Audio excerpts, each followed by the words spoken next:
Hello, friends. This is Dave Hurwitz, executive editor at ClassicsToday.com, here with random reviews from the Overflow Room.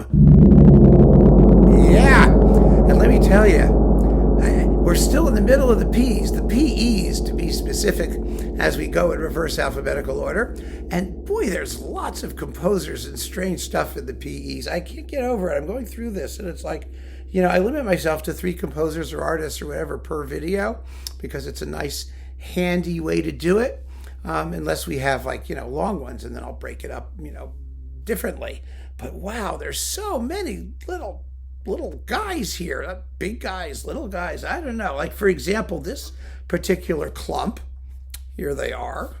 And in this particular clump, we're beginning with Goffredo Petrassi. Now, Petrassi was born, it says here, in 1904. He's got to be dead by now. I mean, good Lord. But here, I guess when this came out, he was still around. Anyway, this is the Warner Funicetra series of his 8 concerti for orchestra. I looked for this for years. I wanted these because I knew he'd done them. And, it interested me. He wrote them between 1934 and 1972. He started out as sort of a Hindemith type follower, as a sort of rugged neoclassical, kind of guy, and wound up as a card-carrying member of the Italian avant-garde in 1972, which is when he wrote the last of these things.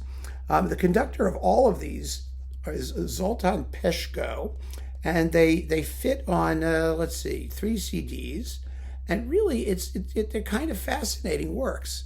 They really are. I mean, you can hear him become more avant with each concerto, and they're full of color and interest, and some of them are more difficult than others, but I just enjoy the journey. I really did.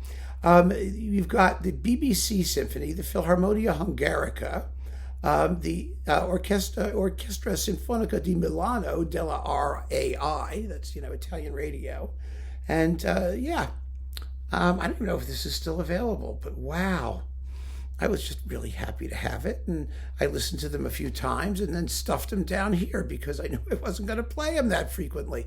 But they're interesting, and Petrassi is an interesting composer, and I'd like to know more about him. He's one of those guys that I feel that I should investigate more when I have time, but who has the time? Isn't that a problem? I mean, it's a problem with a lot of these, minor composers or less familiar names. You hear something, you find it intriguing. The discography is small, so it's hard to get, wrap your ears around everything that they've done and what their achievement was and what their place is in music history, and to get a sense of their own personal style. And Petrassi is one of those guys whose style kept evolving, so it's even harder. And I'm glad I have this. Anyway, here it is. And some year, perhaps, or not, I will get around to doing more. Then we've got Allan Pettersson. Now, there was a time in which Allan Pettersson was very, very difficult to deal with, to find recordings of his music. But thanks to CPO and BIS, both of which have complete Pettersson cycles, we can now indulge to our heart's content.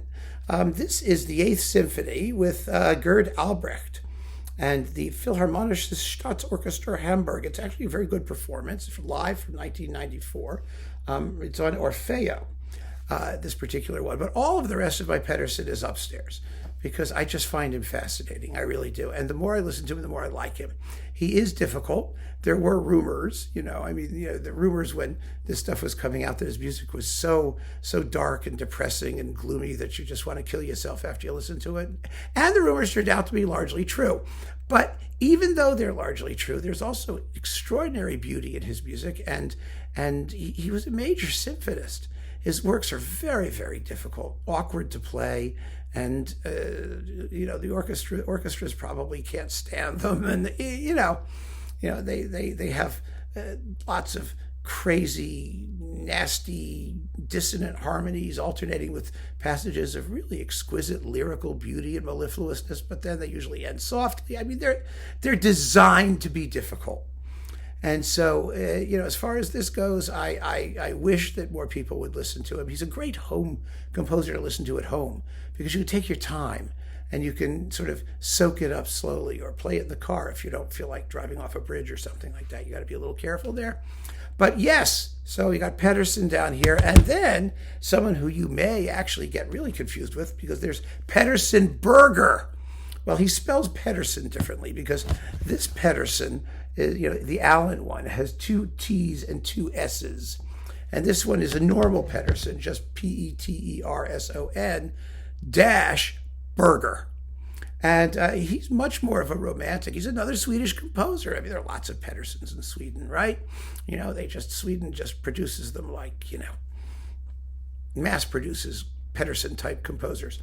But no, this one is a real romantic, enjoyable, sunny, tuneful, lovely, with 5 symphonies, and they are on 5 CPO discs. Yes, here they are. His years were from 1867 to 1942. Most of them have titles. Symphony number 1 is The Banner. When we first took up the strife between the feuds at the hero's bier towards a new beginning. Well, you know where that's going, don't you? It's kind of a post-Wagnerian thing. And then we have a lovely suite called Last Summer, which is just pretty, with a mountain stream and then across the heath and the squirrel and a wood pigeon popping around, and oh my goodness. Then we've got Symphony number 2, The Journey on Southerly Winds. Just lovely stuff, really lovely. And this Oriental dance and the prelude to something called Svegaldrar or something. Who knows? I don't know.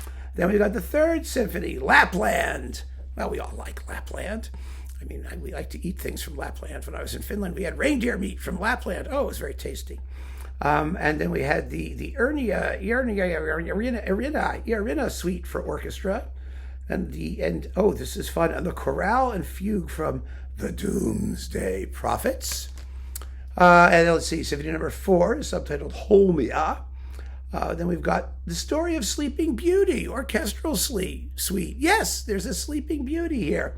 And Flowers of Frozzo, the Frozzo Blomster, suite number 1, orchestrated. This is actually, in its original form, a piano suite, the Flowers of Frozzo, which is one of the most charming and actually fairly well-known bits of 20th century Swedish piano music. Just lovely, lovely, charming little vignettes. And then we've got his violin concerto, and it's in F-sharp minor. It's an odd key for a violin concerto. And the Symphony number 5, which is subtitled Solitudo. I'll bet you know what that means, right?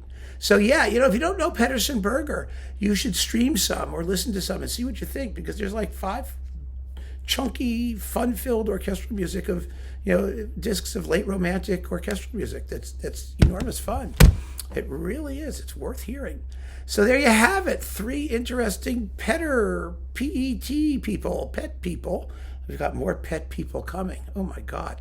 So keep on listening, friends. Thanks for joining me. Take care.